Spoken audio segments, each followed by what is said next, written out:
तो इस एपिसोड की शुरुआत में हम जैंग ताओ की तरफ का सीन देखते हैं, जो कि अपनी पूरी टीम के साथ साथ इसी लेवल के बेस गेट के अंदर एंटर करने वाला था और एकदम कॉन्फिडेंट होता। वो चिल्लाता अपने सभी साथियों को बताता है तो जाकर वो अपनी पूरी मेहनत और लगन से लड़ने वाले हैं। जिस बात में सब जोर जोर से चिल्लाते खुश रहे थे कि हाँ, अंदर जाकर वो तो तबाही मचा देंगे। और गेट को खोलने के बाद जैंग ताओ ये चिंग की चिंता करता कहता है, मैं उम्मीद करता हूँ कि बिग ब्रो ये चिंग पूरी सही हालात में वापस आएंगे, जैसा कि वो हमेशा करते हैं। यहाँ पर फिर हम ये चिंग की तरफ देखते हैं, जो उसकी आर्मर पहने हुए नमूने वो शैनशी के साथ था। गेट के अंदर आने के बाद वो दोनों अपने सामने देखते हैं उस बहुत ही बड़ी और विशाल जगह में मौजूद उन्हें दो बड़े बड़े जाइंट मॉन्स्टर स्टैचू का। और वो शैनशी बताता है दरवाजे के अंदर आने के बाद ही वो सीधा इतने बड़े मॉन्स्टर्स और इतनी बड़ी जगह में कैसे आ गए थे। आखिर उनके सामने भद्दी दिखने वाली स्टैचू कैसे थे। भद्दी स्टैचू हमारा स्वागत कर रही है, बिल्कुल घटिया डिजाइन है, मेरे गार्डन की फ्रंट एंट्रेंस में से ज्यादा बेहतर होगी। इस बात को टालते हुए ये चिंग बताता है ये बॉस रूम था। इस बात से वो शैनशी हैरान हो जाता है, आखिर ऐसा कैसे हो सकता है, क्योंकि वो था भी सीधे सीधे यहाँ पर एंटर ही किया था। तो आखिर वो सबसे पहले ही बॉस रूम में कैसे पहुंच गए। तभी उनके सामने मौजूद वो बड़ी बड़ी स्टैचूज चलने लगती है कि हर एक कदम के हिलते ही सारी की सारी जगह कांप रही थी। और तभी नोटिफिकेशंस आते हैं कि ये ना रुकने वाले लगातार तेज हमले करेंगे, जिनसे वार खाकर तुम्हें लगातार ब्लड लॉस लग सकता है। उनके हर एक हमले बहुत ही ज्यादा ताकतवर होंगे। और ये चिंग लड़ने के लिए तैयार होता सोच रहा था। बेशक ने 4 कमाल के एट्रीब्यूट्स मिले हैं और साथ में सारे बफ्स के साथ साथ एक नाइटमेयर लेवल का डंजन है, जिसे संभालना बहुत ही मुश्किल होगा। सबसे पहले इस मॉन्स्टर के सामने स्पाइडर्स को समन कर इसका ध्यान उनकी तरफ भटकाऊंगा, फिर अपनी तेजी का इस्तेमाल कर उसके पीछे जाऊंगा। के सामने मौजूद है नाइट ऑफ प्योरिटी। सामने से तो एकदम आर्मर रखते थे और उन पर पीछे से वार करना उनकी कमजोरी बनेगी, इसलिए यहाँ पर वो बरसक मोड का इस्तेमाल नहीं करेगा, बल्कि पहले उनकी कमजोरियों पर वार करेगा। और वो स्पाइडर्स को समन करने ही वाला था कि उसके प्लान को फेल करता हुआ चिंग को साइड धकेलता हुआ ये फटाफट उस मॉन्स्टर की तरफ भागकर बढ़ने लगा है, ये बताता हुआ कि वो ये चिंग को उस मॉन्स्टर को हराकर बॉस ड्रॉप्स नहीं लेने देगा। और उसके मानने से आज वो ये चिंग को दिखाने वाला था भगवान से खास और डायरेक्ट मिल गई ताकत क्या होती है। इसलिए तेजी से वो दोनों मॉन्स्टर के सामने आ जाता है, गुस्से में हंसता हुआ चिल्लाता है जो उसे दे के टाइटन क्रशर किंग की ताकत दिखाने वाला था। पहले से आउटकम को जानते हुए ये चिंग उसमें एकदम परेशान कहता है, दांत तेरे के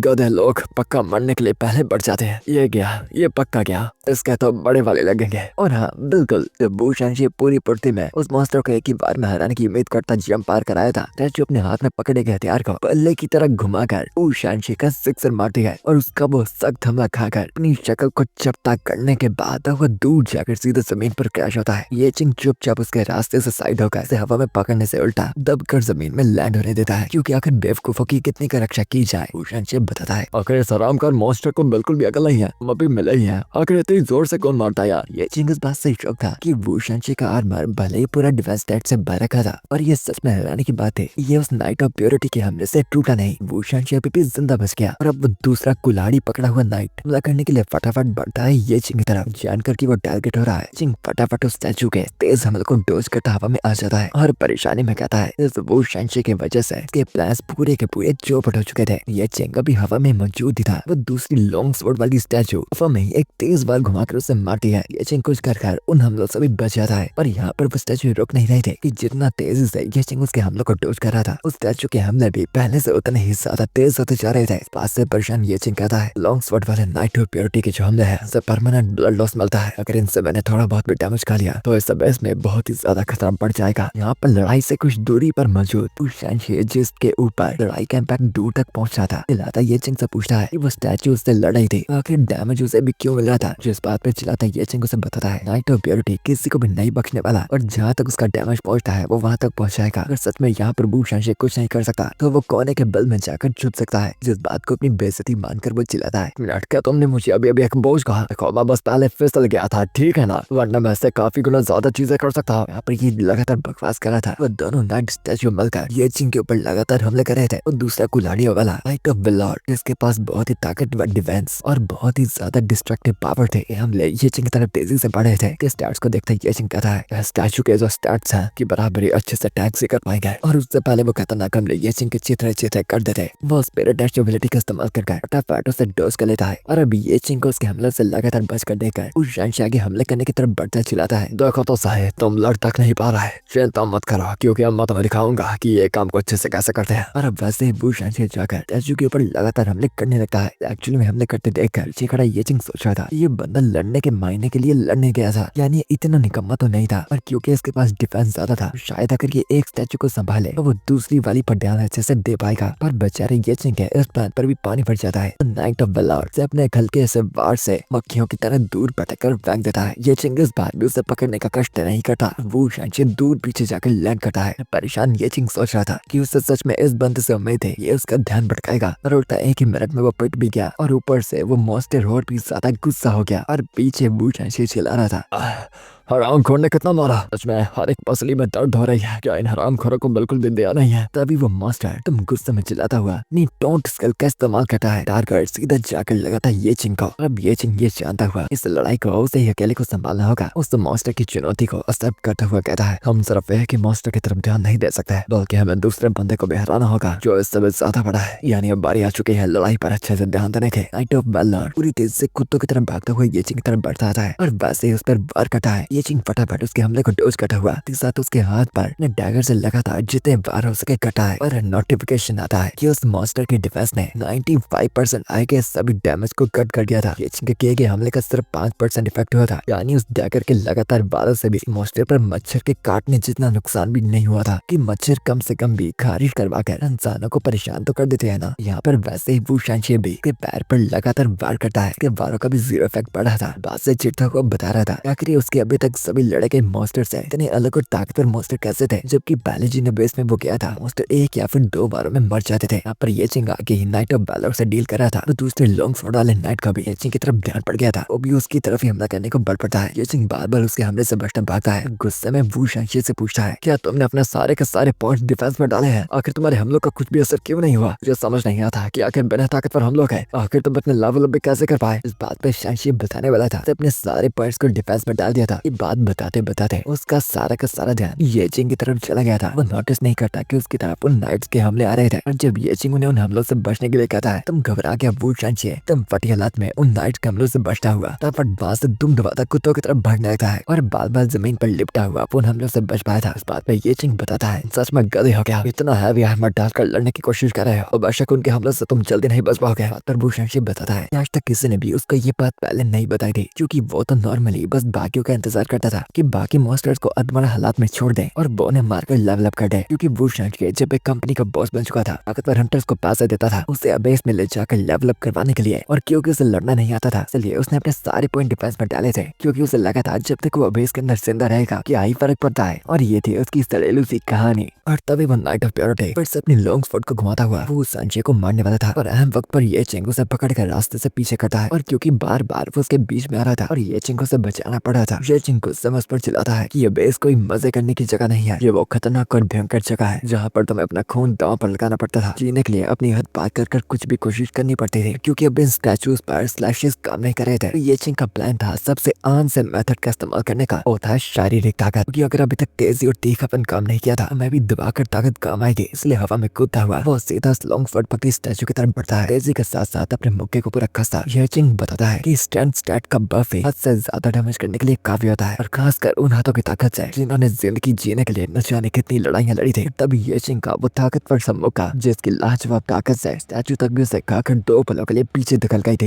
ये देखते वो शांशी को यकीन नहीं होता, इतनी बड़ी स्टैचू जिसने ऊपर से आर्मर तक भी डाल रखा था, चिंग ने सीधे सीधे उसे अपने हाथों से नुकसान पहुंचाया था। और क्योंकि नाइट ऑफ इम्प्योरिटी पर फिर ज्यादा डैमेज हो रहा था, उसका सारी दूसरी स्टैचू नाइट ऑफ वेलर आकर चिंग की तरफ अपने तेजी के हमले घुमाने लगता है, और उस स्टैचू पर चढ़ा हुआ ये चिंग उसके हर एक हमलों को डोज करने की कोशिश करता है, पर सीधा उसके भी करीब आकर उस स्टैचू की डाल पर भी एक जोर का मुक्का दे मारता है, जिससे उस स्टैचू तक के भी पूरे जबड़े हिल जाते हैं। और नोटिफिकेशन आता है कि ये चिंग ने बिग पॉइंट पर मुक्का मारकर ग्रेट हिट की थी, जिससे वो स्टैचू थोड़ी देर के लिए स्टन हो गया था। देखता ये चिंग भी हैरान होता है, इस मुक्के से स्टेटस का इफेक्ट पड़ा, लगता है कि मेरा सादा लक इस जगह पर बहुत ही ज्यादा काम आ रहा है। और फिर ये चिंग को फिर से नोटिफिकेशन आता है, अगर मॉन्स्टर के वीक पॉइंट पर ये चिंग की कोई भी क्रिएट हट जाएगी, उस मॉन्स्टर के ऊपर ये चिंग के लक स्टैट के हिसाब से एक स्टेटस इफेक्ट पड़ेगा। और ये चिंग का लक तो वैसे भी काफी ज्यादा था। यहाँ नाइट ऑफ वेलर को मुक्का मारकर उसका ध्यान भटका ही हुआ था। उसके पीछे से दूसरी स्टैचू लॉन्ग स्वॉर्ड पकड़ी ये चिंग पर उसी पल पूरी तेज घुमाकर अपनी तलवार से तेज बात करती है, और हाँ उसके ये खतरनाक वार को ये चिंग डॉज नहीं कर पाता और पूरा बीच में से काटा जाता है। लग रहा था कि वो गोजो बन गया, जैसे देखकर घबराया वो शांची भी चिल्लाता है, इसकी माँ का गोजो सातर हुई तो बीच में से काटा गया। उसे ऐसा लग रहा था कि गेम ओवर हो चुकी है। हवा में ही मौजूद ये चिंग की वो आधी बॉडी हवा में ही बदल जाती है, और वो एक्चुअल में ये चिंग नहीं बल्कि ब्लड नाइट था। यहाँ ये चिंग नीचे से पूरी सही हालात में नीचे वापस प्रकट हो जाता है, जो देख वू शानशे को समझ नहीं आ रहा था कि उसे ये कौन सी नई तरकीबें देखने को मिल रही थी। यहाँ पर ये चिंग सोच रहा था कि वू शानशे का डीपेस्ट लेवल बहुत ही कम था, जिससे वो उस कुल्हाड़ी वाले एक्रो मॉन्स्टर को नहीं छेड़ सकता और टैंकर होने के बावजूद भी शानशे ज्यादा डैमेज नहीं सह सकता। और बेशक ये चिंग को उससे कुछ उम्मीद भी नहीं थी कि वू शानशे के इस लड़ाई में कुछ काम भी था, उससे फिर भी सिचुएशन को कंट्रोल में रखना था। और अब वो दोनों के दोनों नाइट्स बहुत ही ज्यादा गुस्सा हो गए थे, इसलिए ये चिंग पहले वू शानशे को वहां से भागने को कहता है, तो पहले बीच में आकर उसकी बैंड बच जाए और वो दोनों नाइट्स भागे अपने वार करते ये चिंग की तरफ बढ़ते हैं। और हवा में उसी पुट्टी से कूदता हुआ ये चिंग बारी बारी से उन दोनों के हमलों से ही बच जाता है। तब ये एकदम तेजी से उस स्टैचू के पीछे आकर जहाँ पर उसका वीक पॉइंट था लगातार पूरी तेजी से हमले करना शुरू हो जाता है। और क्योंकि ये चिंग का लग जाता था तो उसका वीक पॉइंट पर हर एक बार क्रिट जा रहा था और एक स्टैचू को तो वो पूरा घायल करके गिरा देता है। कि अब दूसरा नाइट ऑफ वैलोर अपनी कुल्हाड़ियां लेकर अपने साथी को छोड़कर चिंग पर तेजी से वार करता है। बार अपने पैरों को ऊपर करके वो अपने पैरों को कटने से बचा लेता है और वो जमीन पर पहुंच जाता था। ये दोनों एक्स का साथ में इस्तेमाल करके नाइट एक काफी तेज और ताकतवर हमला साथ में करता है, ताकि अगर ये चिंग एक से भी बचे तो दूसरा वाला तो लगे कम से कम। उससे पहले ये चिंग उसका बैलेंस बिगाड़ने के लिए उसके पैर पर एक जोर का वार करता है। बाल उसके हमलों से बचता है और उसके लड़ने की टेक्निक्स को देखता हुआ वो शानशे भी सोच रहा था, ये बंदा सच में उस बड़े बंदे के हर एक वार से बच पाया और साथ ही साथ दोनों से लड़ता हुआ ये उन दोनों की वीक पॉइंट्स पर लगातार वार करते जा रहा है। आज तक जितना भी खतरनाक एक्सपर्ट देखा है, इसकी टेक्निक तो उन सभी से काफी गुना बेहतर है। यहाँ पर ये चिंग ने नाइट ऑफ वैलोर को भी जमीन में गिरा दिया था कि उससे आवाज लगाता हुआ शानशे ये चिंग से पूछता है कि ये चिंग तो एक न्यूबी था ना, आखिर फिर वो इतने खतरनाक तरीके से कैसे लड़ पा रहा था और ऊपर से इतनी सारी एडवांस टेक्निक के साथ साथ आखिर उसके पास इतनी सारी स्किल्स और ताकतें कैसी थी। जिस बात का जवाब देता हुआ वो बताता है, न्यू क्लास का फाइटर होने की वजह से मुझे एक नया बंदा कहा जा सकता है और इतने सालों के अब इसमें जाकर स्कैवेंजिंग के एक्सपीरियंस के बाद और बार मॉन्स्टर से लड़कर अपने लेवल पर पहुंचने के बाद मेरे पास काफी सारा एक्सपीरियंस पहले से इकट्ठा हो रखा था। इसके फायदे से मेरी स्किल्स और टेक्निक्स बाकियों से बेहतर हो पाई। आखिरकार मेरी आपकी फिजिकल ग्रोथ जो है वो यहाँ पर सिर्फ मेरी पिछली मेहनतों की वजह से है। मेरे बहुत साल जो मैंने स्कैवेंजर के तौर पर जिया था। जिस बात को कॉम्प्लिकेट समझता वू शानशे पूछता है, क्या ये चिंग इन बातों को इतना घुमा क्यों रहा था, क्योंकि उससे तो लगता था कि जितने ताकतवर तुम्हारे पास सामान और औजार है तुम उतने ही ज्यादा काबिल और ताकतवर होते हो। जिस बात पर मना करता हुआ ये चिंग बताता है कि औजार तो बस एक ऐसी चीज होते हैं जिन्हें तुम लेवल अप करने के साथ साथ बदलते रहते हैं और इनका तुम्हारी ग्रोथ के साथ कोई भी नाता नहीं होता। यहाँ पर ये चिंग के पीछे दोनों नाइट स्टैचूज वापस से उठ गए थे और तभी उन दोनों नाइट्स पर नए बफ एक्टिवेट होते हैं। एक नाइट विद बर्सर्क मोड जिससे उसके अटैक स्पीड और हर एक लगातार हमले पहले से काफी ताकतवर हो जाएंगे। एक एबिलिटी थॉर्न्स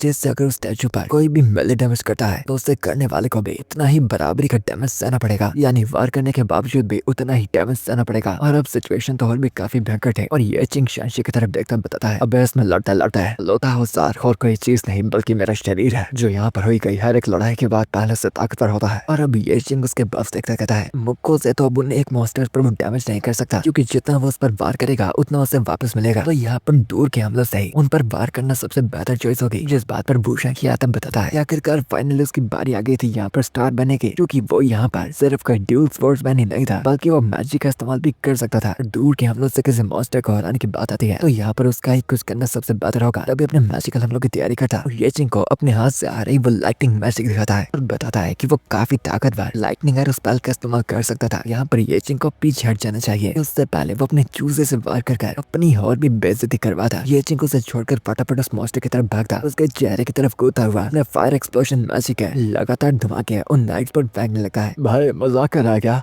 मैं कुछ चीजों में अच्छा होता और ये मुझे उनमें भी पीछे छोड़कर फिर से रुला देता है। हवा में आता अपने फायर एक्सप्लोजन को इकट्ठा करता ये चिंग सोच रहा था, जब भी इस नाइट की थॉर्न एबिलिटी एक्टिवेट होती है इसका कोई भी एलिमेंट का रेजिस्टेंस एकदम ही कम हो जाता है, जिससे मैजिकल हमलों से क्रिट हिट होना ज्यादा आसान होगा। और इसलिए ये चिंग हवा में लगा था जितने हो सके उतने ज्यादा अपने फायर एक्सप्लोजन के धमाकों को बार उस स्टैचू पर दे मारी जा रहा था। जिन धमाकों के इम्पैक्ट की वजह से स्टैचू का भी वापस पीछे मुड़ना बहुत ही मुश्किल हो रहा था। और बस और क्या कुछ और धमाकों के बाद वो फाइनली एक स्टैचू का तो सर धड़ से अलग कर देता है जो सीधा कर गिरता है वू शानशे के पास। क्या इस बंदे ने एक टायर 3 के फायर मैजिक का इस्तेमाल किया बिना कास्टिंग के इंस्टेंट ग्रेट फ्लेम एक्सप्लोजन का? जिस बात से उसे समझ नहीं आ रहा था बंदा जो पहले से फिजिकली इतना ताकतवर था मैजिक कहां से सीख गया और ऊपर से इतना ज्यादा ताकतवर कि एक नाइट का दर्द से सर अलग करने के बाद ये चिंग बढ़ा था दूसरे नाइट ऑफ वैलोर की तरफ और उस वाले की तेजी काफी ज्यादा थी, इसलिए ये चिंग अभी तक उसकी तरफ पहुंचा ही नहीं था कि उसका घूमता हुआ बार उसकी तरफ तेजी से बढ़ता आ रहा था। ये चिंग का यही तो प्लान था, वो उसकी तरफ उसके आ रहे हमले हमले से पीछे हट जाता है और नाइट ऑफ वैलोर का किया गया वो हमला सीधे जाकर लगता है के सिर्फ डर वाले बचे साथी पर, क्योंकि ये खतरनाक हमला सीधा उसकी गर्दन के ऊपर जाकर लगा था। यहाँ पर टोन्स एबिलिटी का इफेक्ट शुरू होता है। जितना डैमेज गलती से उसने दूसरी स्टैचू पर कर दिया था, सही बराबरी में उतना ही डैमेज सहना पड़ता है। इससे वो शांशी को समझ आता है ये चिंग स्टार्टिंग से ये करना चाहता था, इसलिए वो बार बार दूसरे वाले का ध्यान उसकी तरफ खींच रहा था ताकि वो बिना कुछ करे उसे डैमेज दे पाए। पर अभी भी वो नाइट मरा नहीं था और का हमला डोज करना आसान नहीं होने वाला था कि ये चिंग का स्पिरिट डैश अभी भी कूल डाउन पे था, तो इस वाले हमले को वो डोज तो बिल्कुल नहीं कर पाएगा। इसलिए वो फटाफट अपने पास मौजूद उससे शील्ड कार्ड से शील्ड को बाहर निकालता है और बाल बाल एकदम अहम वक्त पर के आ रहे उस हमले के सामने कर देता है। क्योंकि ये चिंग का लक काफी ज्यादा था, तो ये वाले वार से तो सिर्फ के सिर्फ शील्ड ही टूटी थी, वरना अगर थोड़ी बहुत भी गलती हो जाती तो इस बार तो वो पक्का बीच में से काटा जाता। हमले का इम्पैक्ट इतना ज्यादा था वो दूर जाकर क्रैश हुआ था। वापस उठा परेशान वो कह रहा था ये वाला नाइट का हमले को समझना काफी ज्यादा मुश्किल है। ऐसा लग रहा है कि ये मेरी वीक पॉइंट्स ढूंढ रहा है और इसकी ताकत अभी तक मुझे जितने भी एलीट मॉन्स्टर्स मिले हैं उन सभी से ज्यादा किया है। शुक्र है मैंने अपने स्टार्ट्स को बराबर जगह पर डाल रखा है, वरना मैं तो काम से गया था। यहाँ पर उस नाइट के पास एक स्पेशल बफ था कि जितनी उस नाइट की हिट लगेगी उसकी स्पीड उतनी ही ज्यादा हो जाएगी, क्योंकि ये चिंग ने भी उसकी हिट खाई थी। अब नाइट ऑफ वैलोर पैलेस और भी ज्यादा तेज हो गया था, जिससे परेशान ये चिंग सोच रहा था मॉन्स्टर के ऊपर सच में काफी घट के मैकेनिक लगे हैं, जिसके मानने से जब तक मैं मॉन्स्टर से कोई हिट नहीं खाता इसकी तेजी तब तक वापस कम नहीं होने वाले। क्या यहाँ पर इसके एक हिट खाना ही सबसे फायदेदार होगा। अब ये चिंग जानता हुआ कि अगला उस नाइट का हमला बहुत ही ज्यादा घातक होने वाला था, अपने डैगर को बाहर निकालता है, जो देखकर वो शांशी को लगता है कि ये चिंग का प्लान था बराबरी के वार कर उससे लड़ने का, और वो चिल्लाता उसे कहता भी है पागल, अगर तुम उसकी बराबरी का हमला करोगे तो तुम यहाँ पर उसके घातक हमले से मारे जाने वाले हो। ऐसा हमला बिल्कुल भी मत करना। ये चिंग का भी यहाँ पर ये प्लान पक्का नहीं था और एक हाथ में तो उसने डैगर पकड़ ही रखा था, पर अगले ही पल अपने दूसरे हाथ से अपने फायर एक्सप्लोजन बाजी का लोड करता है और एक बड़ा सा आग का गोला बनाकर सीधा उस नाइट के मुंह पर दे मारता है, जिससे वो नाइट भी गुस्से में और भी ज्यादा चिल्लाने लगता है। पर उस खतरनाक हमले को खाने के बावजूद भी फिर भी ना रुकता हुआ वो सीधा ये चिंग पर वार करता सारी जमीन तोड़ डालता है। पर एक बार फिर से ये चिंग उसके वारों से बचते हवा में आ गया था और चिढ़ता हुआ वो शांशी की बात का जवाब देता वो बताता है कि शांशी को चिंता करने की कोई भी जरूरत नहीं थी, क्योंकि यहाँ पर उसका प्लान अपने आप को मरने देना बिल्कुल नहीं था, और अगर उससे अपने कोई भी हमले में कामयाब होना था तो उसे कुछ भी कर इस मॉन्स्टर से तेज होना पड़ेगा और साथ ही ताकतवर भी। तभी उसे याद आता है कि उसके पास इतनी सारी स्किल्स और एट्रीब्यूट्स के साथ साथ की सबसे मेन जॉब भी तो मौजूद थी, और तभी वो अपनी स्कैवेंजर जॉब को एक्टिवेट करता है। उसके पीछे से उस अंधेरे पॉइंट में से खतरनाक शैतानी हाथ बाहर आ जाते हैं, जैसे कोई नरक का देवता बाहर आ रहा था। इन हाथों को देखकर वो शांशी और भी घबरा जाता है। आखिर ये किस तरह की स्किल थी जिसके बारे में ना उसने आज तक कभी सुना था, तो देखा तो कहीं होगा। और यहाँ पर स्कैवेंजर एबिलिटी के सभी हाथों ने आकर चारों तरफ से उस बड़ी सी स्टैचू को पकड़ लिया था, क्योंकि वो उसे स्कैवेंज करने का ट्राई कर रहे थे, पर उसे अंदर ले जाते ये जानकर कि अभी भी जिंदा है। ये चिंग को नोटिफिकेशन आता है कि जिंदा चीजों को सैल्वेज नहीं किया जा सकता, और तभी उन सभी चीजों से वो नाइट एकदम ही गुस्सा हो जाता है और जोर जोर से गुर्राने लगता है ताकि वो अपने आप को इस स्किल से आजाद कर पाए। पर ये चिंग इसी पल का तो वेट कर रहा था, क्योंकि वो जानता था स्कैवेंजिंग स्किल इसे सैल्वेज नहीं कर पाएगी, पर उसके लिए एक मौका निकाल देगी। और तभी उसकी तरफ हमला करने के लिए बढ़ता हुआ वो अपने बर्सक स्किल को एक्टिवेट करता है, और बर्सक मोड में ये चिंग के हमले बिल्कुल नहीं रुकेंगे और उसके फिजिकल अटैक्स कुछ एनहांसमेंट्स और बफ्स को भी काट सकते हैं। पर प्राइस के तौर पर ये चिंग की हेल्थ भी लगातार घटती जाएगी। ताकत को पूरी तरह से इस्तेमाल करता हुआ वो सीधा अपने डैगर को लेकर उसकी तरफ हमला करने को बढ़ता है और सीधा जाकर अपना वो वार उस नाइट की आंख पर जाकर दे मारता है, क्योंकि आंख वो उस नाइट का वीक पॉइंट था। साथ ही ये चिंग का हमला क्रिट हिट हुआ था, उसका डैमेज तो स्टैचू पर काफी हुआ था, और अपनी बर्सक एबिलिटी के बफ की वजह से वो उसके आर्मर को भी काफी हद तक तोड़ पाया था, और से उस पर लगातार हमले करता। वो उसके और वीक पॉइंट्स पर क्रिटिकल हिट करता है और चिल्लाता हुआ बताता है कि बर्सक एबिलिटी के चलते हुए मुझे इसे जल्द से जल्द खत्म करना होगा। ना जितनी बर्सक एबिलिटी चलेगी उतना मेरा एचपी के साथ साथ खून बहता रहेगा। ये चिंग का नोटिफिकेशन आता है उसकी बची गई एचपी सिर्फ 20 सेकंड्स तक चल पाएगी, और मॉन्स्टर उस हमले से एकदम दर्द से चिल्लाता हुआ ये चिंग को अपने हाथ का एक हल्का सा वार करके नीचे फेंकता है। इसी पल अपने गाफ को पकड़ा हुआ अपनी एक एबिलिटी इंस्टेंट सैल्वेज से ठीक करने लगता है, और ये चिंग द्वारा उसकी फटी गई आंख भी सही ठीक होने लगती है। इसे गुस्से में देखता हुआ नीचे जमीन में अपने आप को उठाता ये चिंग कह रहा था उस हमले ने सिर्फ 70% इसकी एचपी खत्म की है, और इन बॉस के ट्रेड्स उतने ही ताकतवर होते रहते हैं। जितनी लंबी ये लड़ाई चलेगी मुझे कुछ भी कर इसे उससे पहले खत्म करना होगा, वरना अगर माहौल लेट हो गया मुझे इससे भी ज्यादा खतरनाक बॉस का सामना करना पड़ेगा, वो भी और भी ज्यादा अधिक बफ के साथ कि मेरी एचपी पूरी तरह से खत्म होने वाली है। अगर मैं यहाँ पर लड़ना रुक गया तो मैं पक्का मारा जाऊंगा, मैं घबराया तो मैं मारा जाऊंगा, अगर मैंने यहाँ पर हार मानी तो मैं मारा जाऊंगा। मतलब यहाँ पर आगे बढ़ने के अलावा मेरे पास और कोई भी रास्ता नहीं बचा। इसलिए अब अपने हमले को और भी ज्यादा ताकतवर करने के लिए सेकंड बर्सक मोड को एक्टिवेट करता है, तो वो अपनी बची कुछ एचपी भी दांव पर लगा देता है, यानी अब उसे बफ भी ज्यादा मिलेंगे और उसे बचेगा टाइम भी डबल स्पीड से खत्म होने लगेगा। अब ये चिंग के पास सिर्फ 7 सेकंड बचे थे इस लड़ाई को खत्म करने के लिए। ये बाद उसका बर्सक मोड खत्म हो जाएगा और ये चिंग पक्का मारा जाएगा। इसलिए एक ही पल में उस नाइट के चेहरे की तरफ कूद पड़ता है, क्योंकि उसका प्लान था एक खतरनाक वार से पूरी चलती लड़ाई को खत्म करने का। उसके हवा में आते ही नाइट उसे मच्छरों की तरह अपने दोनों हाथों के बीच दबा देता है। ये चिंग के बफ अब काफी ज्यादा थे। इसी वजह से वो अपने कुछ ही बारों में उसके दोनों ही हाथों को चकनाचूर कर डालता है। उसके बाद एकदम तेजी से बढ़ता उसके चेहरे के नजदीक आकर अपना एक पूरी जान का वार करता उसके सर को भी एक ही पल में तोड़ डालता है। यानी जैसा उसने वादा किया था एक ही खतरनाक हमले में उस मॉन्स्टर को मार दिया था। तो साइडवेज से देखता भूषण कहता है हमारी आंखों के सामने है, अभी ये पहले से और भी ज्यादा ताकतवर हो चुका है। व्यक्ति जो लगातार इतना ताकतवर जल्दी हो सकता है। और मैं बेवकूफों की तरह सच में एक ऐसे बंदे के साथ उलझने का सोच रहा था, पर अब उस लड़ाई को जीत कर ये चेंज कर रहा था नोटिफिकेशन का। पहले से नोटिफिकेशन भी अच्छा था। उन 2 गेटकीपर नाइट्स को हरा दिया था। 8 का टाइल खत्म हो चुका था। ये चिंग की एचपी अब पूरे 10% पर थी और वो बार-बार मरने से बचा था। ये फटाफट अपने हेल्थ पोशंस को निकाल कर दबाकर पीने लगा है। अगर आप सोच रहे हो कि ये चिंग ने लड़ाई के बीच इनका इस्तेमाल क्यों नहीं किया, क्योंकि लड़ाई के बीच में इसका असर कोई नहीं होना था। अब लगातार काफी पोशंस को पीकर लंबी सांसें लेता कहता है सच में ये लड़ाई काफी मुश्किल थी। मैं एक बार फिर से बाल मरने से बचा और तभी उसे याद आता है उसने एक काम काफी टाइम से नहीं किया था। इसलिए अपनी स्कैवेंजेबिलिटी को वो बताता है मेरा दोस्त मुझे याद आया तुमने भी काफी टाइम से अपना अच्छे से पेट नहीं भरा, तो आज वो करने का वक्त आ चुका है। फिर से वो अपनी स्कैवेंजेबिलिटी को एक्टिवेट करता है। वो भयानक दिखने वाले हाथ फिर से उसके पीछे से आने लगते हैं। वो उन हाथों को बताता है वो अपना पूरा पेट भरकर खा सकते हैं, क्योंकि अब बारी आ चुकी थी असली मसालेदार चीजों को सल्वेज करने की। अन्य की किन ताकतवर चीजों से दो ताकतवर मॉन्स्टर को सल्वेज कर उसे क्या इनाम मिलेगा। फिर स्कैवेंजेबिलिटी का वो बॉइड ऐसा दलदल बनाकर दोनों नाइट्स की बची गई बॉडी को अपने अंदर खींचना रहता है। सामने भयानक नजारा देखकर उशांशी भी हक्का-बक्का कह रहा था पहले तो ये भयानक हाथ उस मॉन्स्टर को रोकने में काम आए थे, पर न जाने अब कैसे ये हाथ उस मॉन्स्टर को पूरा अपने अंदर निकल रहे थे। ये बंदा सच में क्या चीज है। उस मॉन्स्टर की लाशों को खाया जा सकता है। इस बंदे को किस तरह की अजीब स्किल मिली है जो ऐसी चीजें मुमकिन कर सकते हैं। उशांशी को पक्का लगने लगा था कि सामने मौजूद तभी पोर्शंस पी रहा ये चिंग तो दिखने और बातें करने में बिल्कुल इंसान है। इसका अस्तित्व भी यहाँ पर मौजूद मॉन्स्टर से काफी गुना भयानक था। और काम पूरा होने के बाद ही चिंग को नोटिफिकेशन आते हैं कि सैल्वेज सक्सेसफुल हो चुका था।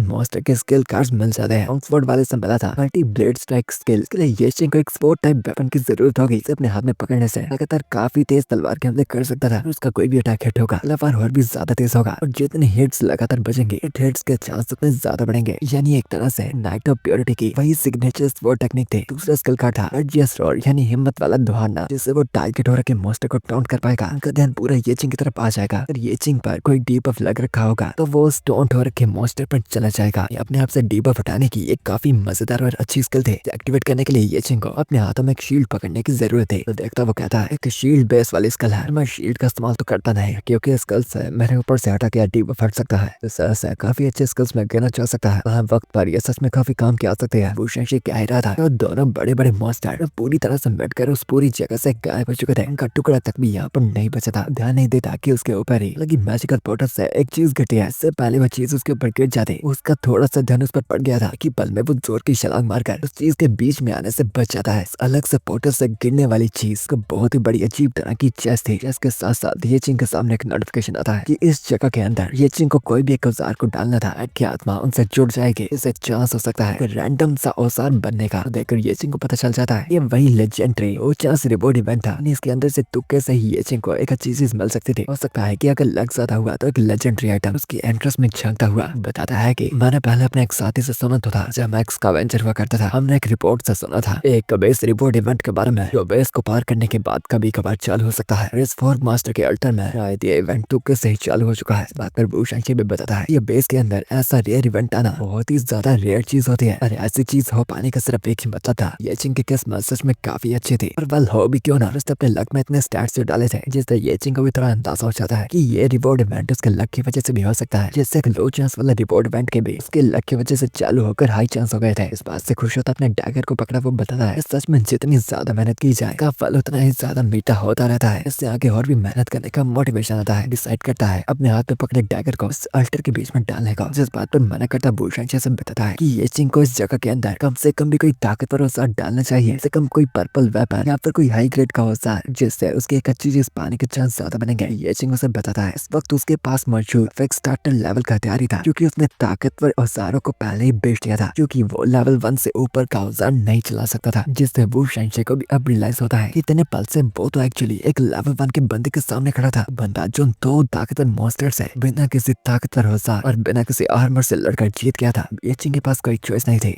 वैसे औजार को अंदर डालने के अलावा चिंग को फिर भी काफी ज्यादा उम्मीद थी अपने उस खतरनाक लक पर जिस पर उसने अपने काफी स्टैट पॉइंट्स का इन्वेस्ट किया था। वो अल्टर में डल गए। उस एचिंग का लेवल 1 के वेपन को डिटेक्ट किया जाता है। नोटिफिकेशन आता है चिक ने एक लेवल 1 का डैगर रिक्वायर किया था। इसके एनहांस होने की रेट 200% इसकी थी, जिस बात से ये चिंग भी हैरान था कि उसे पहले कभी पता नहीं था कि 100% से ज्यादा रेटिंग्स भी हो सकती है, तो सीधा 200 की थी। और फिर ये चिंग को एक नोटिफिकेशन आता है कि क्या वो मॉर्फ की कमांड को यूज करना चाहेगा, जो कि नाइट की आत्मा के साथ इंचांट हो रखी है, और वो करने से उसे मिलने वाला वापस हथियार डैगर से लॉन्ग स्वॉर्ड में बदल जाएगा, जिस बात के लिए ये चिंग कंफर्म कर देता है। और फिर उसका डैगर इनहांस होना शुरू हो जाता है। कुछ ही पलों के एनहांसमेंट के बाद ये चिंग को कांग्रेचुलेशन के नोटिफिकेशन आते हैं, क्योंकि उसके सामने मौजूद उसे 2 लेजेंडरी ग्रेड की ड्यूल स्पोर्ट्स मिली थी, जिसका नाम था ट्रैश कचरा, जबकि वो दोनों स्पोर्ट्स लेजेंडरी आइटम थे और नाम भले उनका कचरा बताया गया था। और इन तलवारों की क्वालिटी दिखने में भी वो एकदम लेजेंडरी लग रही थी। काली तलवार का वो नाम चकटा है, ट्रैश बोर्ड यानी एक कचरा तलवार, जिसकी ड्यूरेबिलिटी 50 थी और अटैक 30 का। उसकी इन्फो में भी बस यही लिखा गया था, ये एक लेजेंडरी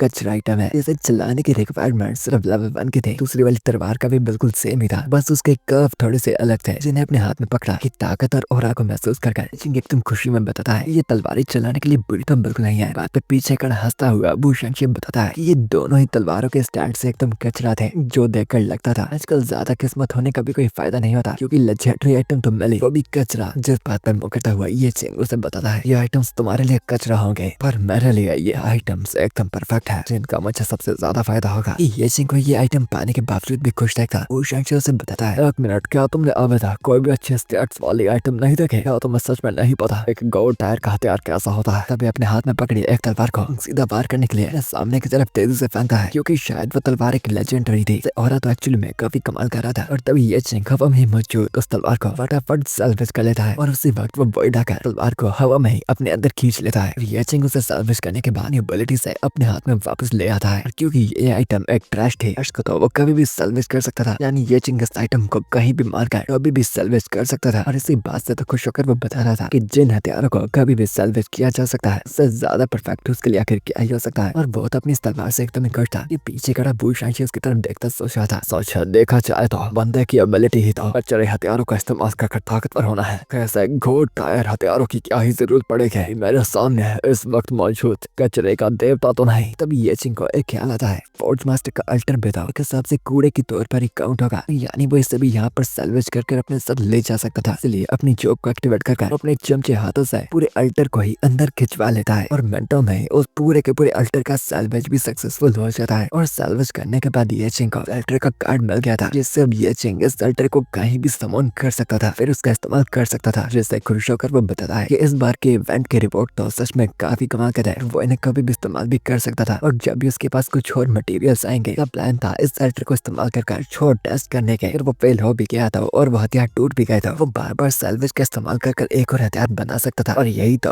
कचरे तलवारों का फायदा होता था। वो वैसे भी इतने टाइम से डैगर्स को चला कर थक चुका था, तो ये सही मौका था लेकिन नए हथियार को चलाकर टेस्ट करने का। ये भूषण भी देखकर समझ जाता है कि ये बंदा शायद अब बीच में से ही ड्यूल स्वॉर्ड्स को अपना पक्का हथियार बनाने वाला था। इसलिए वो ये चिंग को सावधान करता बताता है कि अनजाने हथियारों को जगदम इस्तेमाल करने लग जाना तुम्हें काफी ज्यादा नुकसान में पहुंचा सकता है। तो अनजाने हथियारों को इस्तेमाल कर तुम्हारी स्पीड काफी कम हो जाएगी, और दूसरा तुम्हारे पक्के निशाने डैमेज भी इस वजह से काफी घट जाएगा। और तभी लोग अपने क्लास चेंज करने के बाद हमेशा सिर्फ एक ही टाइप के वेपन को हमेशा चलाते रहते हैं, और वो ऐसा ये चिंग उसने बता रहा था, क्योंकि अगर ये चिंग ने अभी अपने हथियारों को चेंज किया, ये चिंग के स्टैट्स तगड़े होने के फायदे भी एकदम घाटे में चले जाएंगे। अभी ये चिंग इस चीज को चेक करने के लिए अपने वेपन पैनल को खोलता है, तो उसे नोटिफिकेशन आता है कि उसने अभी ड्यूल विल्ड वेपन चलाना नहीं सीखा है। अगर वो यहाँ पर 2 हथियार को चलाना शुरू करेगा तो उसकी अटैक स्पीड और एक्यूरेसी पूरे 50% ड्रॉप हो जाएगी। वो सिस्टम से पूछता है आखिर वो स्किल को जल्दी कैसे सीख सकता है, जिस बात पर सिस्टम पूछता है कि ये चिंग 10 BP यानी बेसिक पॉइंट्स का इस्तेमाल कर अपने ड्यूल वेपन चलाने की क्षमता को बढ़ाना चाहता था। तो देखता है ये चिंग सोचने लगता है कचरा बेचकर मिलने वाले बेसिक पॉइंट्स सिर्फ वो सारा को रिपेयर करने के लिए इस्तेमाल नहीं होते, कैसे मैं किसी स्किल की एफिशिएंसी भी बढ़ा सकता हूँ। ये तो काफी कमाल की चीज है। इस पॉइंट से मेरा ग्रेड डी तक जाएगा, 20 पॉइंट और डालकर सी तक, 30 पॉइंट और डालकर बी तक, कर मैं 40 पॉइंट और डालकर पूरे ग्रेड ए तक। तो ये चिंग पूरा मोटिवेट होकर फैसला लेता है कि आखिर तलवारबाजी में पूरा मैक्स लेवल करने में क्या ही जाता है। वो लगातार पॉइंट्स डालता जाता है, लगातार उसके ग्रेड आगे बढ़ने का नोटिफिकेशन आते रहते हैं। वैसे वो grade D, C, B, grade A और फिर आखिर में ग्रेड एस तक आ चुका था। अब अपनी तलवार को पकड़ा हुआ वो शंशे को बताता है वो उसकी ड्यूल स्वॉर्डमैनशिप बिगिनर से अब सीधा ग्रेड एस तक आ चुके थे, और बस ये चिंग अगर एक तो शब्द और बोल देता वो शंशे का रोना यहाँ पर निकलने वाला था। दोनों वहां से बढ़ते जा रहे थे, वहां से चैलेंज के अगले गेट की तरफ, क्योंकि ये चैलेंज यहीं पर खत्म नहीं होता था। ये चिंग शंशे को बताता है जल्दी आगे जाने का नया गेट भी आने ही वाला होगा। पीछे खड़ा वो शंशे ये चिंग को आवाज लगाकर बताता है कि उसने अपना मन बना लिया है कि वो इस राउंड से हार मान लेगा, क्योंकि वैसे भी यहाँ पर मौजूद होने के बावजूद भी बहुत ज्यादा कुछ नहीं कर पा रहा, इसलिए मूव करता वहाँ से जाता वो ये चिंग को बताता है। और मुझे सिर्फ पता होता कि यह बेस इतना ज्यादा मुश्किल होने वाला था, अपने आप पर इतना बोझ बनकर हाई डिफिकल्टी वाले बेस में कभी नहीं घुसता। और तुम इस राउंड को जीत चुका है और वास्तव में मेरे पास पैसे के कभी थोड़ी ना है, बाहर जाकर मैं जितना मर्जी पैसा उड़ाकर अपने मजे की जिंदगी जी सकता। वो ये बातें करता वहाँ से बाहर की तरफ जा ही रहा था कि यह शेख अपने दूसरी तरफ नोटिस करता है कि लाल और भयंकर से चमकते हैं और को सामने मौजूद हो रखा गेट कि लाल होना शुरू हो गया था। तभी उन्हें एक लाल रंग का अर्जेंसी अलर्ट का नोटिफिकेशन आता है का बहुत ही ज्यादा बढ़ चुका है, बैट मोड चालू किया जाएगा। ये चिंग जान चुका था कि ये लाल रंग का आ रहा शायद एक बहुत ही बड़ा खतरा बनने वाला था। पर रोशनी काफी ज्यादा चमकने लगी थी। चिंग नोटिस कर कि ये एक हमला था। फटाफट वो शंशी को आवाज लगा था, फटाफट रास्ते से हटने को कहता है। फिर फटाफट शंशी की तरफ जाकर वो उसका हाथ पकड़कर उसे रास्ते से हटाने की कोशिश करता है। वो कुछ सेकंड्स के लिए स्लो हो चुका था क्योंकि उस आए गए तेज एनर्जी के हमले से शंशी का एक हाथ तो पूरा का पूरा कट गया था। यानी ये चिंग को हमले का पहले पता लगने के बावजूद भी वो फिर भी पूरी तरह से शंशी को नहीं बचा पाया। और जब ये चिंग अपने सामने की गेट की तरफ देखता है, वहाँ पर एक लाल रंग की अजीब से ही भयानक वैसल एनर्जी अपने आप में इकट्ठी हो रही थी। जो देखता ये चिंग कहता है ये अभी अभी एक जाल था। वो शंशी के डिफेंस से ज्यादा होने के बावजूद भी जिन नाइट्स भी तोड़ नहीं पाए थे, एक ही हमला ने के हाथ को कागज की तरह काट डाला।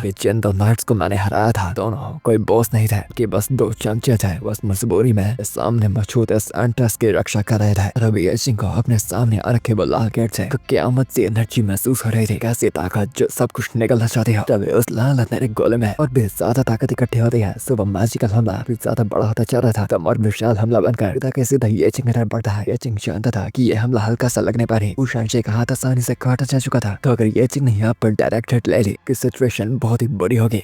ये चिंग उस सारे तेज हमले को रोकने के लिए इन दोनों लेजेंडरी ग्रेड की ड्यूस फोर्स का इस्तेमाल करता है, जिनकी ड्यूरेबिलिटी ज्यादा होने की वजह से कुछ कर रोक पा रहा था। अपनी पूरी ताकत से वो तेज स्लैशेस कर चिंग उस क्रिम्सन आर्ची के हमले को बीच में से काट देता है, जिससे वह हमला ये चिंग को ना लगता है इधर उधर बिखर जाता है। पर अपने सामने मौजूद उस गेट को देखकर उस अजीब से ऑरा को महसूस कर चिंग जान पा रहा था कि ये हमला करने वाला वो गेट तो नहीं था, कि उस गेट के अंदर कोई मौजूद था जिसके कदमों की आवाज है ये चिंग को उसकी तरफ बढ़ते आ रहे थे। तभी उस तबेस के गेट से बाहर निकलता अपने हाथ में एक लॉन्ग स्वॉर्ड पकड़ा मॉन्स्टर आता है, जिसकी एक आंख थे देखने में सच में काफी ज्यादा बैडनेस और भयानक लग रहा था। ये चिंग को खतरनाक नोटिफिकेशन होते हैं। ये चिंग के सामने इस वक्त मौजूद डार्क एल्फ किंग डमस्टर था। इसके ट्रेड्स थे ग्रेविटी कंट्रोल इम्यूनिटी, एथोरेन, एंटी मैजिक स्ट्राइक, समहंट और टाइटल लॉक। और ऐसे ट्रेड्स ये चिंग ने आज तक कभी देखे थे, आज तक कभी सुने थे। एक बात में पक्का जान चुका था, अभी तक के जितने भी मॉन्स्टर्स के सामने आए थे सभी के सभी चाहे मिलकर भी उससे लड़ने के लिए आ जाए, ये मॉन्स्टर फिर भी उनसे ज्यादा खतरनाक होने वाला था। और अब दर्द में तड़पता हुआ वो शंशी जान जाता कि ये बॉस से वो बिल्कुल बचने नहीं वाला, क्योंकि उसका एक हाथ तो उस बॉस ने ऐसे ही काट दिया था। इसलिए वो वहाँ से तेज से भागने लगता है बाहर जाने वाले एग्जिट गेट की तरफ। वो बॉस डमस्टर हल्का सा स्टेप लेकर ही हद से ज्यादा तेजी से ये चिंग को पूरी तरह से पीछे छोड़कर वो शंशी के पास आ जाता है। और उससे पहले वो उसे मार पाता, ये चिंग फटाफट अपनी डैश स्किल का इस्तेमाल करता है। तेजी से बढ़ता हुआ वो सोच रहा था स्क्रेट की प्रेफरेंसेस है, मैं दोनों तलवारों को काफी तेज चला सकता हूँ और इसलिए अब मैं डैगर से भी ज्यादा तेज और खतरनाक हमले कर सकता हूँ। टाउंट कर उसका ध्यान अपनी ओर खींच सकता हूँ। बस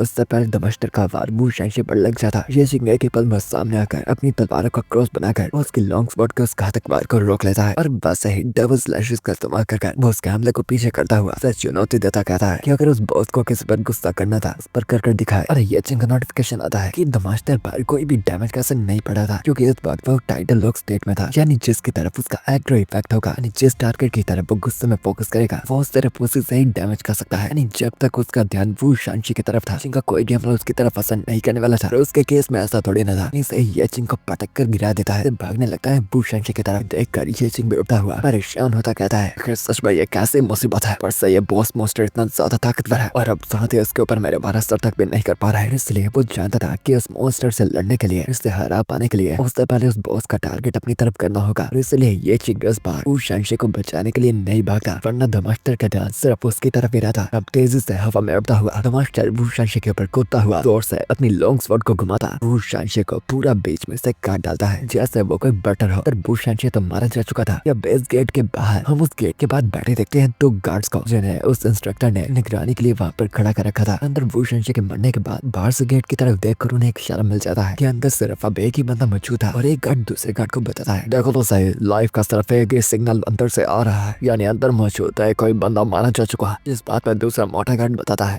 तुम्हारा मतलब मारा जा चुका है, मेरे ख्याल से तो वो वही बड़ी बड़ी बातें करने वाला लेवल 1 का होगा जो कि अपने आप को उसका वेंचर बता रहा था। ऐसा कि मुझे लगा था ये बेस कम से कम लेवल 30 और उससे ऊपर वालों के लिए है। और ऊपर से वो भी एक लेजेंडरी लेवल का है। तो बेशक एक लेवल 1 का नोबड़ा यहाँ पर नहीं टिकने वाला। खैर जो भी कह लो, उसकी किस्मत पहले अच्छी थी कि उसके बेस के अंदर जाने से एक लेजेंडरी क्रीचर को ढूंढ पाया है। जब हेडक्वार्टर से हंटर टीम आ जाएगी, वो अंदर जाकर इस लेजेंडरी क्रीचर को संभाल लेंगे। और जो एक बंदा बचा था वो काफी अमीर भी लग रहा था, उससे उसे बचाने की फीस भी ले सकते हैं। इन बातों पर दूसरा कार्ड भी मुस्कुराता बताता है कि लेजेंडरी क्रीचर ड्रॉप्स पे लेजेंडरी रून देता है, जिसे आखिर कौन पाना नहीं चाहेगा। बस उन्हें वेट करना था हेडक्वार्टर से बंदों को आने का, फिर फायदा अंततः उनका ही होगा। यहाँ अंदर हम देखते हैं नोटिफिकेशन आ रहा था तो वास्टन ने एक किल कर दिया था, तो उसकी डेथ ट्रेस स्किल की वजह से उसकी ताकतें अब बहुत भी बढ़ चुकी थी। ये चिंग उसके ओरा से महसूस कर ही पा रहा था। उसके सामने वो बंदा और भी भयानक हो गया था। अपनी उस भयंकर एक आंख से उसका ध्यान घूमकर अब फाइनली पड़ जाता है ये चिंग की तरफ। और क्योंकि अब उसने वो शंशे को मार दिया था तो उसका फोकस लोग अब ये चिंग पर आ चुका था। नोटिफिकेशन आता है मास्टर ने ये चिंग को अपना विरोधी चुन लिया था और एकदम मुस्कुराता हुआ ये चिंग कहता है एक बंदा मारा तो गया है, पर अब ये बताना मुश्किल है अच्छे के लिए मारा गया है या फिर बुरे के लिए, क्योंकि अब धमास्टर का आक्रमण मुझ पर लॉक हो चुका है। उसे संभालना और भी ज्यादा मुश्किल होने वाला है। कम से कम मैं उसे डैमेज तो कर पाऊंगा। और फिर मारे गए वो शंशे की लाश से माफी मांगता। उसकी लाश का भी एक लाभ उठाना चाहता था। इस जिंदा तो वो कमीना घंटा उसकी कुछ मदद नहीं कर पाया, पर कम से कम वो मरने के बाद तो कुछ काम का है। और फिर वो उसकी लाश पर अपनी स्कैवेंजिंग स्किल का इस्तेमाल करता है। जमीन से आता है उन दानवों के हाथ, उसकी लाश को पकड़कर अंदर खींचने लगता है। उस अजीब से स्किल की तरफ मास्टर का ध्यान भी जा रहा था, जिसे खुद शायद लग रहा था आखिर अब ये क्या चीज है। अब उसकी लाश को स्कैवेंज करने के बाद ये चिंग को दबा कर नोटिफिकेशन आने लगते हैं। वो 200 स्वॉर्ड पारी से गया था, उसके बाद वर्ल्ड स्लैश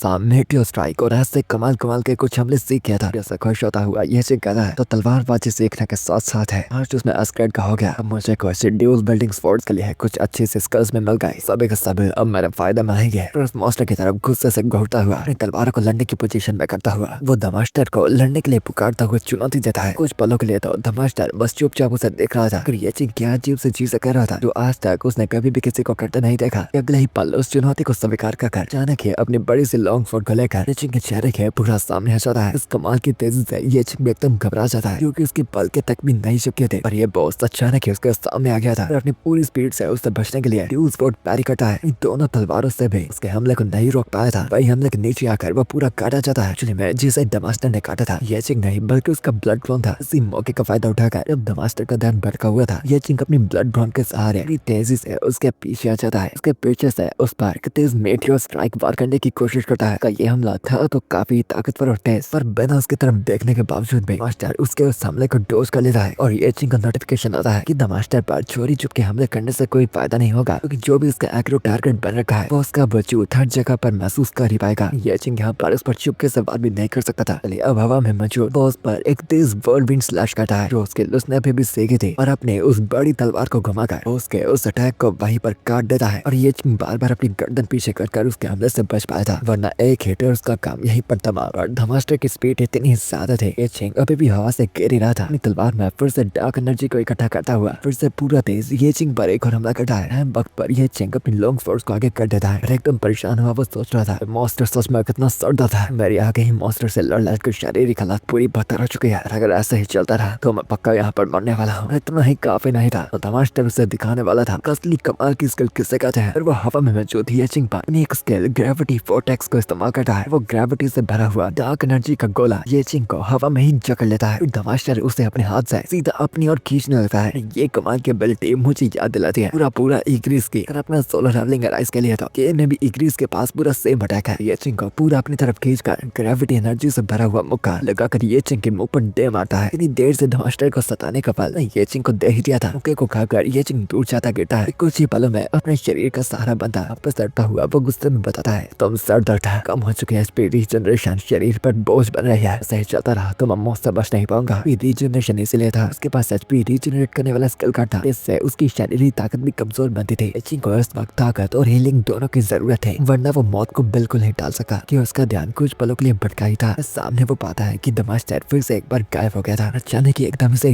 टेलीपोर्ट होकर चिंग के ऊपर आ चुका था और शायद उसका प्लान था अपनी तलवार के एक हमले से ये चिंग का सर धड़ से अलग करने का। और वो तेज का हमला करता तो है, पर हम वक्त पर उसे नोटिस कर ये चिंग एक बार फिर से उसके हमले को डोज कर लेता है, जिससे शायद धमास्टर भी चिढ़ तो काफी गया था। वो फिर से लगातार अपनी तलवार को घुमाकर ये चिंग पर वो बड़े बड़े खतरनाक हमले लगातार करने लगता है। और यहाँ ये चिंग का उसके हमले को डोज करना तो मुश्किल हो रहा था, तो इस वक्त हमला करना तो एकदम दूर की बात है। ये चिंग फिर से उससे दूर जाने की कोशिश करने ही वाला रहा था कि द मास्टर फिर से एक बार अपनी स्किल ग्रेविटी वोर्टेक्स का इस्तेमाल करता है और ये चिंग को पूरी तरह अपनी ओर खींच लेता है। और इस बार का वो वोर्टेक्स पिछली बार से बहुत ही बड़ा और भयानक था और फिर एक बहुत ही बड़े एनर्जी की बॉल को इकट्ठा कर द मास्टर उसे सीधा ये चिंग की तरफ छोड़ देता है। जिस हमले को खाने के बाद ये चिंग पूरा जमीन के अंदर धंस जाता है और उसे नोटिफिकेशन आता है कि उसका सुपर रीजनरेशन बीच में इंटरप्ट हो गया था, जिससे उसकी हीलिंग होना भी बीच में ही रुक गई। और हम देखते हैं कि कुछ मिनटों की लड़ाई के अंदर वहाँ के आसपास की सारी जमीन तहस नहस हो गई थी और अपने ऊपर बड़े पत्थर को उठाता हुआ ये चिंग वापस उठता है। देखता है उसे आ रहे नोटिफिकेशन को इसकी रीजनरेशन स्किल बंद हो चुकी थी और अब एकदम परेशान ये चिंग भी बताता है अब मैं बचे गए सर 1 HP से हील भी नहीं कर सकता और हो सकता है कि मैं अब उसके एक हल्के से वार से ही मारा चाहूँ। सच में फर्क नहीं पड़ता कि एक लड़ाई में चीजें कितने का आम क्यों न चले, तुम लड़ाई में कितना ही बेहतरीन क्यों न हो, अब इसमें कभी भी कुछ भी हो सकता है जो तुम्हें जिंदगी का ये सबक सिखाएगा। इससे बाद से वो धमस्तर की तरफ देखता हुआ उससे एक्चुअली में शुक्रिया करता है उससे जिंदगी का इतना एक वैल्यूएबल लेसन सिखाने के लिए, जिससे वो अगली बार से कभी भी अबेस की ताकत को अंडर एस्टिमेट नहीं करने वाला था। इतने टाइम से चीजें स्मूथली चलने की वजह से वो अबेस के खतरों को भूल रहा था। आज उसके सामने जब बॉस आया था उसने उसे इस हकीकत से वाकिफ करा दिया था और क्योंकि उसके हथियार धमास्टर के पास गिरने पड़े थे उन्हें दूर से ही अपनी स्किल से सैल्वेज कर वापस अपने हाथों में बुला लेता है। ये चिंग को ये इकट्ठा देखता हुआ मास्टर बस चुपचाप उसे देख रहा था। फिर ये चिंग फिर से अपनी ताकत को इकट्ठा करता लड़ने के लिए तैयार होगा। ताकत और तेजी से एक बार फिर से उससे लड़ने के लिए टूट पड़ता है। मीटियोर स्टेप स्किल का इस्तेमाल करता है जिससे वो बॉस तो बच गया था और उस स्किल की प्रोफिशिएंसी बढ़ जाती है। उसके हमले से बचने के बाद अपने हमले में फिर से डार्क एनर्जी डालता हुआ ये चिंग पर एक और जोर का वार करता है। ये चिंग डोज कर पाया था अपनी स्किल इमरजेंसी इवेशन की वजह से। इसकी भी लड़ने की वजह से प्रोफिशिएंसी बढ़ जाती है। यहाँ पर ये चिंग का उससे लड़कर जीतने का प्लान कुछ खास नहीं था कि वो वही चीज करने वाला था जो वो इस लड़ाई में कर सकता था। लड़ाई में लड़कर ताकतवर होना, उससे इस लड़ाई में लड़ना था, सीखना था और ताकतवर होना था। और लड़ते लड़ते उसके वर्ल्ड स्लैश की काबिलियत भी बढ़ जाती है। वही हमला वो धमास्टर पर तेजी से काटा है। यहाँ पर अब ये चिंग जिस भी स्किल्स का अच्छे से इस्तेमाल कर रहा था सभी की प्रोफिशिएंसी धीरे धीरे कर लड़ते बढ़ रही थी, जिससे ये चिंग धीरे धीरे लड़ते लड़ते पहले से और भी ताकतवर हो रहा था। और अब उस हमले के बाद ये चिंग करता है मल्टी ब्लेड स्ट्राइक हमले को और उसका वो हमला पहले से काफी तेज हो गया था और वो धमास्टर के एक खून को काट देता है। पास से धमास्टर भी एकदम हैरान और गुस्सा था और वो बोलता कुछ नहीं रहा था, पर उसके चेहरे से साफ जाहिर था कि वो कुछ ऐसा ही सोच रहा था। जो इंसान पहले से बाल बाल बच तक नहीं पा रहा था उसने उसका एक सींग काट दिया था। गुस्से में अपनी लॉन्ग स्वॉर्ड को घुमाकर वो ये चिंग पर वार करता है। इसे ये चिंग डोज कर हवा में आ जाता है और हवा में फिर से धमास्टर एक और उस पर वार करने वाला था, पर ये चिंग की ड्यूज वर्ड पैरी की काबिलियत भी बढ़ चुकी थी। धमास्टर के उस बार को पैरी करने के बाद वापस से उस पर एक हल्का सा डैमेज करता है जिससे उसे ज्यादा कुछ नहीं हुआ था। गुस्से में पूरी तेजी से ये चिंग पर टूट गया। धमास्टर अपनी लॉन्ग स्वॉर्ड से ये चिंग के डैगर्स को काट रहा था और इस बार का वार उसका इतना ताकतवर था कि वो ये चिंग की दोनों ही स्वॉर्ड्स को तोड़ देता है और अपनी टूटी तलवारों को लेकर ये चिंग बाल बाल बचकर पीछे को आ जाता है और देखता है कि इस बॉस ने ऐसे लेजेंडरी ग्रेड्स के स्वॉर्ड्स को भी आसानी से काट दिया था। अगर यहाँ पर ये चिंग के पास कवेंचर एबिलिटी नहीं होती तो सच में अभी सिचुएशन कितनी बुरी हो जाती। पर ऐसे ही खास वक्तों के लिए तो उसके पास एक खास ताकत है कि जब तक कोई भी चीज कचरे में काउंट होती है वो उसे जब मर्जी सैल्वेज करके ठीक कर सकता था। तो उसकी तलवारें यहाँ पर जितनी मर्जी टूटे सैल्वेज कर लगातार ठीक कर सकता था। फिर अपनी स्कैवेंजर एबिलिटी को एक्टिवेट करता, अपनी 2 तलवारों को सैल्वेज कर उनको ठीक करवा कर वापस निकलवाता है। अब ये चिंग की तलवार वापस नहीं हो चुकी थी, यानी उनकी ड्यूरेबिलिटी फिर से फुल हो गई थी और फिर से उन तलवारों को पकड़ा वो अपना पूरा फोकस सो रही लड़ाई में डालता है और एक चीज पक्की करता है कि आखिर उसे अगला कौन सा वार कर कैसे इस लड़ाई को जीता था। पर ये चिंग दूर ही खड़ा एक नए ही हमले को करने की तैयारी कर रहा था कि मास्टर बस उसे दूर खड़ा देख रहा था। आखिर ये चिंग करना क्या चाहता है। इसी पल उसके खड़े खड़े ही ये चिंग के बहुत ही ज्यादा तेज वार उसके शरीर को थोड़ा सा काट देते हैं और उसकी एक वो आंख को भी। और उसका ये वाला हमला सच में बहुत ही तेज और ताकतवर था जिससे वो भी नीचे घुटनों के सहारे आ गया था और उसका एचपी का पार्ट दिखने लगा था। इस बार से ये चिंग उसकी 25% एचपी खत्म कर पाया था और अब उसके सामने खड़ा ये चिंग उसे बताता है देखो तो सही तुम्हारा तो एचपी बार साफ साफ दिखने लगा है और अगर ऐसा नहीं होता था मुझे तो लगने लगा था कि तुम इमॉर्टल हो और क्योंकि अब मैंने तुम्हें घुटनों पर देख लिया है मास्टर तुमसे डरने की मुझे जरूरत नहीं है। ये बात मास्टर को बहुत ही ज्यादा गुस्सा दिला देती है। ये चिंग का नोटिफिकेशन आने लगे थे कि उस बॉस का गुस्सा हद से ज्यादा बढ़ जा रहा था क्योंकि ये चिंग ने यहाँ पर एक तरह से उसे बहुत ही ज्यादा बेइज्जत किया था। ये लड़ाई चल रही थी कि बाहर की तरफ हम देखते हैं जोतोंग की तरफ जो कि अपनी सारी टीम के साथ अब बेस को पार कर बाहर आ गया था और जोतोंग के साथ जाने वाले बाकी लोग उसकी तारीफें कर रहे थे कि जोतोंग सच में स्पेल्स का भी इस्तेमाल कर रहा था और स्पेल्स को कास करते करते भी करीब की लड़ाइयां भी लड़ा था। जिस बात में जोतोंग किसी पर्पल बाल वाली लड़की की तरफ इशारा करता बताता है कि उन्हें शुक्रिया के साथ ही सबसे ज्यादा डैमेज करने वाली का करना चाहिए, क्योंकि अंदर के मॉन्स्टर्स पर 90% डैमेज तो उसने अकेले ने किया था। जिस बात पर वो लड़की भी चढ़ी हुई बताती है। इस सच में उनके साथ है वो लौंडे लपाटे सभी के सभी एकदम निकम्मे थे, जिनका अंदर कुछ खास काम आया ही नहीं था। कि वहाँ बाहर आकर वो देखते हैं कि जिस गेट में ये चिंग गया था वहाँ पर बहुत ही सारे लोग इकट्ठा हो रखे थे, और वो इंस्ट्रक्टर वहाँ आकर अपने उन दोनों गार्ड से वहाँ की सिचुएशन पूछता है। जिस बात पर वो गार्ड बताते हैं पहले तो उन्हें बेस के किसी एक बंदे का जिंदा होने का सिग्नल आ रहा था, पर अब उस एक बंदे का सिग्नल भी गायब हो चुका था, यानी अब इस बेस के अंदर कोई भी जिंदा नहीं बचा था। इस बात को एक्सेप्ट करता वो इंस्ट्रक्टर बताता है। और सॉरी, पहले मैं इस इंस्ट्रक्टर को फीमेल समझ रहा था, पर अब के चैप्टर्स में पता चला है कि ये बंदा है। क्या फर्क पड़ता है। खैर फिर वो इंस्ट्रक्टर बताता है कि ये बस एक आम सा हादसा था जो कि बेस में तो वैसे ही करते ही रहते हैं। उसके मानने से जब तक वो इस बेस को खुद जाकर क्लियर कर ले, अंदर जाकर उस लेजेंडरी मॉन्स्टर की ड्रॉप्स को लेकर आ पाए, उनका कोई भी नुकसान नहीं होने वाला था। और वहाँ पर हेडक्वार्टर से बुलाए गए उन्हें जॉब चेंजर्स की टीम भी आ जाती है, जो कि अब क्लीन अप करने के लिए बेस के अंदर जाने वाले थे। उनकी बातें दूर से सुनकर गुस्से में जोतंग आकर पूछता है कि आखिर उन लोगों का क्या मतलब था कि अंदर कोई भी सर्वाइवर नहीं बचा, जबकि उन्होंने अंदर जाकर चेक तक भी नहीं किया। तो इसलिए चीजों को कंफर्म करने से पहले उन्हें अंदर एक रेस्क्यू टीम तो भेजनी चाहिए। जिस बात पर हंसता वो इंस्ट्रक्टर बताता है कि आखिर वो एक आम से कचरे को बचाने के लिए रेस्क्यू टीम को क्यों भेजे, और अगर वो दूसरा बंदा जो कि चूजन बनता अगर वो अंदर से रेस्क्यू सिग्नल भेजेगा तो वो उसे बचाने के लिए जा सकते हैं, क्योंकि वो उन्हें बचाने की एक अच्छी खासी कीमत दे सकता था, क्योंकि उसके औजार वगैरह देखने से ही वो काफी अमीर फैमिली का लग रहा था। वरना आखिर वो उस वेंचर कचरे को क्यों बचाए जो उन्हें इसका भुगतान तक भी नहीं कर पाएगा। कि पीछे से चिल्लाता जोतंग बताता है कि अगर उसके ब्रो ने कहा है कि वो वापस आएगा तो इसका मतलब था कि वो वेस को पार कर वापस आएगा ही। जिस बात पर चिढ़ता हुआ वो इंस्ट्रक्टर बताता है पागल मत बनो, दोनों के दोनों साथ में जो अंदर गए थे मारे जा चुके हैं। यहाँ पर आए गए सिग्नल से हमें साफ साफ पता चल जाता है। तो आखिर अब अंदर जाकर मारे गए कचरे को कौन बाहर लेकर आए। और फिर वो इंस्ट्रक्टर जोतंग से ध्यान फेर कर उन जॉब चेंजर्स को अंदर जाने को कहता है और फटाफट अपना काम कर उस लेजेंडरी बॉस की ड्रॉप्स को लेकर आने को। उससे पहले वो जॉब चेंजर्स अंदर को जाते हैं। उन्हें अंदर से बाहर आता एक भयानक सा ऑरा महसूस होता है, और अंदर से एक आवाज उन्हें कहती है कि किसी को भी अंदर आने की कोई भी जरूरत नहीं है। और फिर अपने खत्मों को बाहर लेकर उस बेस गेट से बाहर निकलता ये चिल्लाता है और एकदम गुस्से में बताता है किसी को भी अंदर आने की जरूरत नहीं है। और पहले मुझे ये बताओ कि क्या अंदर की आइटम को बाहर लेकर आना क्या इस टेस्ट को पास कर पाने के लिए काफी होगा। और बेशक ये चिंग को जिंदा देखकर बाकी सभी लोग एकदम शौक थे, जोतंग के जो कि शौक से उल्टा एकदम खुश था। उसे पक्का पता था कि ये चिंग बाहर जिंदा वापस आएगा, और आगे क्या होगा ये जानने के लिए आपको वेट करना पड़ेगा इसके अगले एपिसोड का। और क्योंकि मैं चैप्टर्स के साथ कैच हो चुका हूँ और इसका हर एक चैप्टर वीक बाद आता है, तो समझ जाना अगर ये सीरीज थोड़ी लेट आए तो। पर बाकी ये बताओ कि आपको ये एपिसोड कैसा लगा, और अगर मजा आ रहा है तो इस बार का कमेंट्स का गोल है पूरे 350 कमेंट्स, और आपको नीचे कमेंट करके बताना है कि आखिर एक रेस या फिर द मास्टर की फाइट में से आपको किसकी फाइट ज्यादा मजेदार लगी। क्योंकि मेरे लिए द मास्टर का डिजाइन और फाइट काफी कूल तो थी, पर एक रेस का लेवल के तो बिल्कुल है, वो बंदा तो अलग ही है भाई। और साथ ही साथ आप अब हमें सपोर्ट करने के लिए सुपर थैंक्स ऑप्शन का इस्तेमाल भी कर सकते हैं। और क्योंकि सुपर थैंक्स में सिर्फ ज्यादा स्पॉन्सर करने की लिमिट होती है, तो आप कुछ भी सपोर्ट करने के लिए QR कोड का इस्तेमाल भी कर सकते हैं। एंड एनीवेज गाइस, मैं आपसे मिलता हूँ अगली बार अगली वीडियो के साथ। So for now bye, goodbye, जाना।